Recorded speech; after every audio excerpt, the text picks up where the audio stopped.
Assalamualaikum warahmatullahi wabarakatuh. Kami dari kelompok 7 ingin menceritakan kisah Nabi Muhammad dengan sahabatnya yang bernama Ukasya. Sebelumnya, kami ingin memperkenalkan diri. Saya Rangga Abdi Zikrillah. Saya Lantatya Fajar. Saya Syifa Amalia. Nah, siapa sih itu Ukasya? Ukasya sendiri adalah seorang sahabat Nabi yang ingin mencambuk Nabi.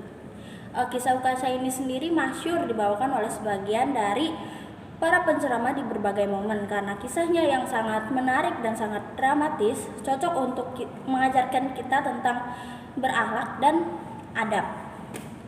Namun, apakah kisah ini boleh disampaikan hingga disebarluaskan, apalagi jika sudah membawa nama Rasulullah SAW? Dakwah bukan hanya soal enak atau nikmatnya, tetapi juga harus berpijak pada kebenaran atau tidaknya konten tersebut. Jangan sampai kita berdakwah nih, justru dakwah itu yang malah mengantarkan kita ke neraka. Alih-alih pahala dan surga yang diraih, namun malah dosa kita yang semakin bertambah.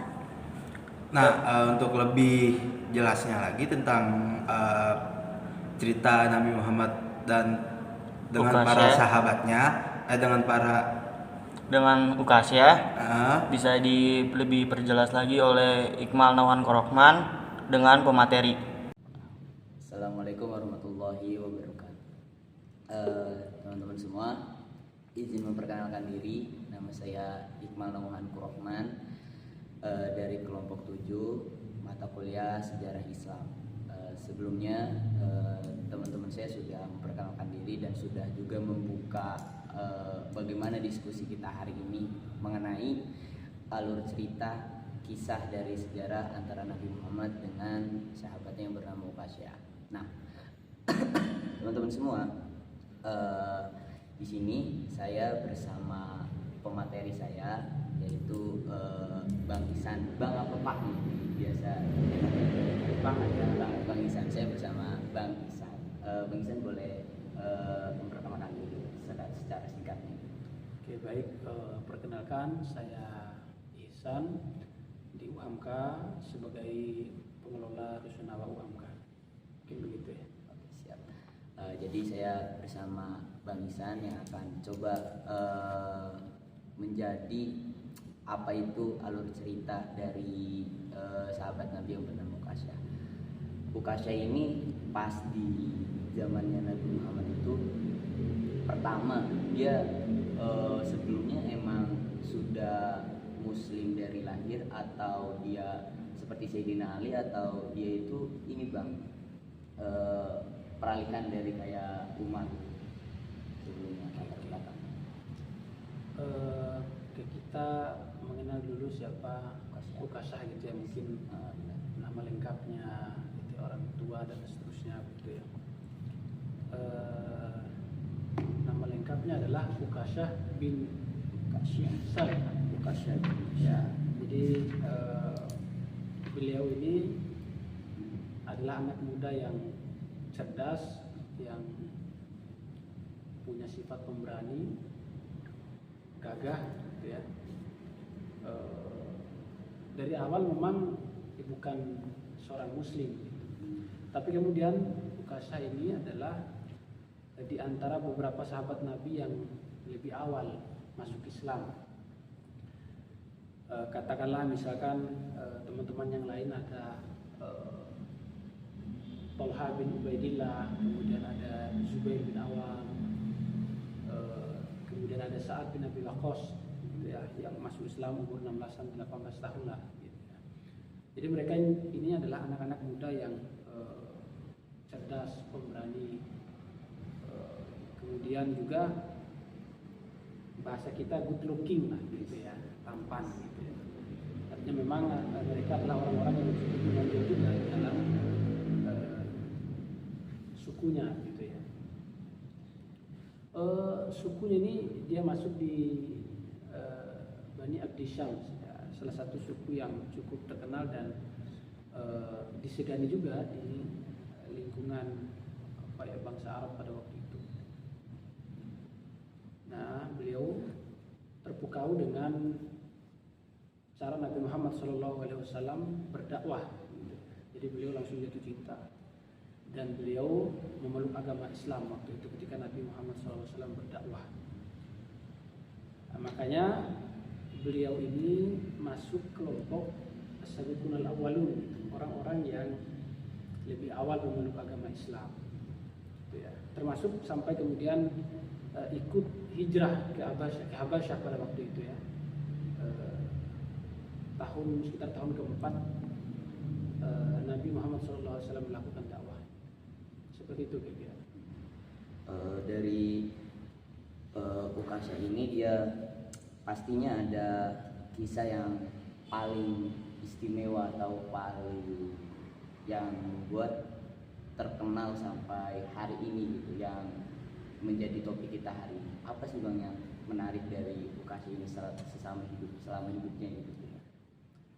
Sebenarnya bukan banyak ya. Ada beberapa kisah yang menarik berkaitan dengan Ukasha ini. Tapi kalau kita melihat khususnya di lingkungan kita ya, di negara kita, mungkin yang paling banyak diceritakan adalah kisah Ukasha yang meminta kisos ya kepada Nabi Muhammad SAW lantaran pada suatu waktu Nabi Muhammad SAW nggak sengaja cambuknya Nabi Muhammad SAW mengenai Ukasha ini. Itu momennya di akhir mendekati akhir hayat kehidupan Nabi Muhammad SAW. Nah, tapi mungkin cerita ini walaupun populer, saya nggak tahu ya. Ada beberapa ulama gitu ya, katakanlah Ibnu Qayyim al-Jauziyah gitu ya, dalam kitabnya Zadul Ma'ad itu menganggap bahwa cerita ini tidak benar gitu ya, tidak benar-benar terjadi. Lantaran ada salah satu yang meriwayatkan itu namanya Mut'im bin Idris ya, tidak kuat bahasanya di dalam meriwayatkan itu, atau bahkan dianggap sebagai karangan daripada Mut'im bin Idris ini. Nah, tapi kemudian saya ingin menyampaikan ada beberapa kisah lainnya yang menarik dari seorang Ukasha ini gitu. Ya, salah satunya mungkin berkaitan dengan peperangan yang pernah dilakukan dari Ukasha dan dengan Nabi Muhammad Sallallahu Alaihi Wasallam dengan sahabat-sahabat yang lain, yaitu misalkan ketika perang Badar. Gitu ya.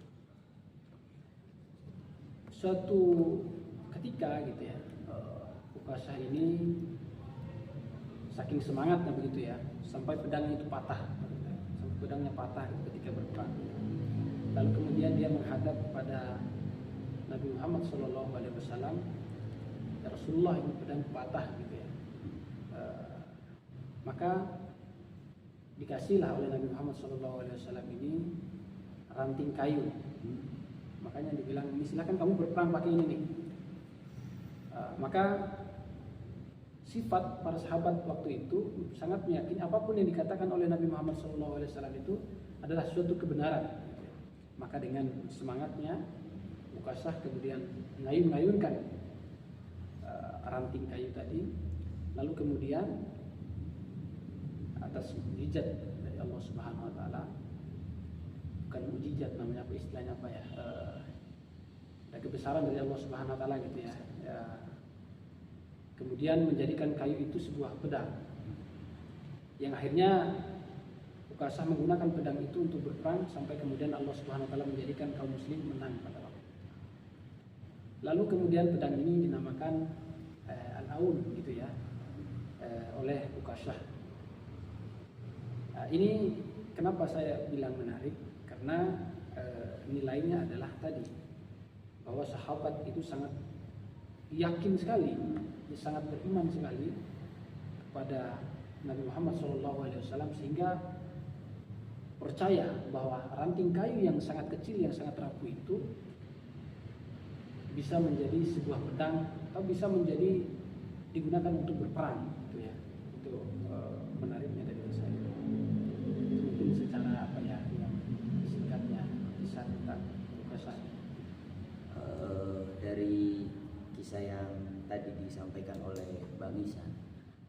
apakah masih ada atau apa ya relevansinya gitu, apa sifat-sifat sikap-sikap yang dimiliki oleh Ukasya atau sahabat-sahabat yang lain khususnya Ukasya kepada kita itu para pemuda atau mahasiswa.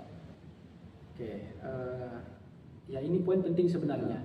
Kalau kita belajar tentang sejarah, belajar tentang kisah-kisah para sahabat Nabi, maka kita akan menemukan bagaimana mereka patuhnya, bagaimana mereka sungguh-sungguhnya di dalam mengimani Nabi Muhammad SAW sebagai Rasul utusan Allah, kemudian meyakini Allah Subhanahu Wa Taala sebagai Tuhan yang disembah oleh umat manusia dan khususnya yang disampaikan oleh Nabi Muhammad SAW. Kalau kita menyimak firman Allah Subhanahu Wa Taala misalkan di Quran surah Taubah ayat ke-100 kalau saya tidak salah, tentang sahabat-sahabat Nabi yang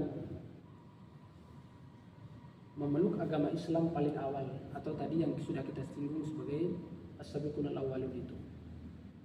Maka Allah Subhanahu wa taala di Quran surat At-Taubah itu, as-sabiqun al-awwalun minal muhajirin wal ansar walladzina tabi'uhum bi ihsan radhiyallahu anhum wa radu masih ada lanjutannya begitu ya. Jadi intinya orang-orang yang mereka ini ya, yang mengikuti Nabi Muhammad SAW dari awal ini, kemudian orang-orang yang mengikuti gitu ya Nabi Muhammad SAW mengikuti dengan baik gitu ya, maka Allah Subhanahu Wa Taala ridho kepada mereka ini, pengikut-pengikut Nabi Muhammad ini, dan demikian juga dengan mereka sangat ridho pada Allah Subhanahu Wa Taala. Artinya ya sudah gitu ya. Jadi kita sudah punya contoh-contoh yang terbaik dari para sahabat-sahabat Nabi ini gitu ya. Maka kemudian tinggal kita ikuti saja. Jika kita ingin selamat, jika kita menjadi umatnya Nabi Muhammad SAW yang paling baik gitu. Mungkin contoh yang lain yang bisa kita tiru lagi dari Ukasyah ini gitu ya, yang mungkin bisa kita relevansikan dalam kehidupan kita di zaman ini adalah Ukasyah ini adalah orang yang punya kesungguhan di dalam beribadah. Jadi kalau bisa dia lebih awal gitu untuk melakukan kebaikan-kebaikan yang dimintakan oleh Nabi Muhammad SAW. Maka ada salah satu kisah yang juga sangat terkenal dan sahih berkaitan dengan Ukasyah. Nah, hal yang paling terkenal lainnya dari Ukasyah ini adalah Ukasyah adalah orang yang akan masuk surga tanpa dihisab. Kalau sahabat-sahabat Nabi, ya katakanlah misalkan yang paling dekat dengan Nabi Muhammad SAW seperti Abu Bakar As-Siddiq, Umar bin Khattab, Utsman bin Affan, kemudian ada Abdurrahman bin Auf, ada Ali bin Abi Thalib dan seterusnya, mereka dijamin masuk surga. Tetapi tidak disebutkan tanpa dihisab. Nah, uniknya Ukasyah ini dia dijanjikan, bukan dijanjikan ya. Jadi ini adalah jaminan gitu ya, bahwa Ukasyah akan masuk surga tanpa dihisab. Nah, dalam satu riwayat yang sangat sahih itu bahwa di hari kiamat nanti Nabi Muhammad SAW melihat ada kelompok-kelompok orang gitu ya yang datang lewat di hadapan beliau gitu ya. Ada yang kelompok-kelompok orang ini adalah nabi dan pengikutnya gitu ya. Ada nabi yang jalan dengan beberapa pengikutnya, ada nabi yang jalan dengan 5 pengikutnya, 10 pengikutnya, bahkan ada 1 pengikut, atau malahan bahkan dia jalan sendiri tanpa ada pengikut. Lalu Nabi Muhammad SAW tertuju pada satu kelompok orang gitu ya. Maka Nabi Muhammad SAW menyampaikan kepada Jibril, "Wahai Jibril, apakah itu umatku?" Maka Jibril mengatakan itu bukan, itu adalah umatnya Nabi Musa alaihissalam. Lalu kemudian tertuju kepada satu kelompok umat yang cukup banyak lainnya adalah beliau lalu bertanya kepada Jibril, apakah itu umat? Iya, betul, itu adalah umat. Itu adalah umatmu Nabi Muhammad SAW. Dan di antara mereka ada sekitar 70 orang yang akan memasuki surga tanpa dihisab. Ada keterangan lanjutannya begitu ya. Mereka yang masuk surga tanpa dihisab ini ya diantaranya adalah orang-orang yang tidak berobat dengan isi panas, kemudian tidak melakukan ramalan misalkan dengan burung, kemudian tidak meminta lebih dulu di ruqyah, dan jelas orang-orang bertawakal kepada Allah Subhanahu wa taala. Maka ketika Nabi Muhammad SAW menceritakan itu, Uqasah secara spontan menyampaikan, "Ya Rasulullah, doakanlah aku agar aku menjadi bagian daripada 70.000 orang itu, yaitu orang-orang yang masuk surga tanpa dihisab." Maka Nabi Muhammad SAW berdoa, "Ya Allah, masukkanlah Uqasah dalam surga tanpa hisab." Dan doa itu dikabulkan gitu ya. Tapi kemudian yang lain juga meminta didoakan oleh Nabi Muhammad SAW agar sahabat-sahabat yang lain ini dimasukkan ke surga tanpa dihisab. Maka Nabi Muhammad bilang sudah didahulukan oleh Uqasah. Artinya ini Uqasah ini yang dapat bagian. Nah, hal yang penting mungkin bagi kita dalam konteks kehidupan kita sekarang adalah ya jangan menunda untuk melakukan kebaikan jika ada kesempatan. Itu kira-kira ya, beberapa kisah yang menarik dan relevansinya dalam kehidupan kita. Baik, terima kasih kepada Bang Ihsan mengenai alur cerita dari Uqasyah, sahabat Nabi Uqasyah ini sendiri dengan ada kaitannya dengan Nabi Muhammad SAW. Mungkin saya menarik kesimpulan di sini ya, Bang Ihsan. Kalau misalkan Uqasyah itu adalah orang yang punya kesungguhan dalam beribadah, dia yang mengawali, dia yang artinya dia sebelum ada orang pun dia yang lebih awal dalam beribadah. Mungkin kalau misalkan kita tarik dalam ranah mahasiswa, arti dalam kesungguhan ini mungkin sangat luas konteksnya dalam belajar, dalam kuliah, dan dalam mengerjakan tugas dan lain sebagainya. Mungkin kita harus perlu adanya kesungguhan yang dari sikap atau perilaku Uqasyah dari sahabat Nabi sendiri. Mungkin seperti itu. Mungkin seperti itu teman-teman semua. Saya Iqmal Nauhan Kurohman beserta pemateri kita hari ini, Bang Ihsan, mengenai alur cerita dan kisah dari sahabat Nabi Muhammad SAW, yaitu Uqasyah. Sangat menarik sekali dan sangat perlu kita teladani dan perlu kita implementasikan dalam kehidupan sehari-hari. Saya Iqmal Nauhan Kurohman pamit undur diri, lalu saya kembalikan kepada teman-teman saya.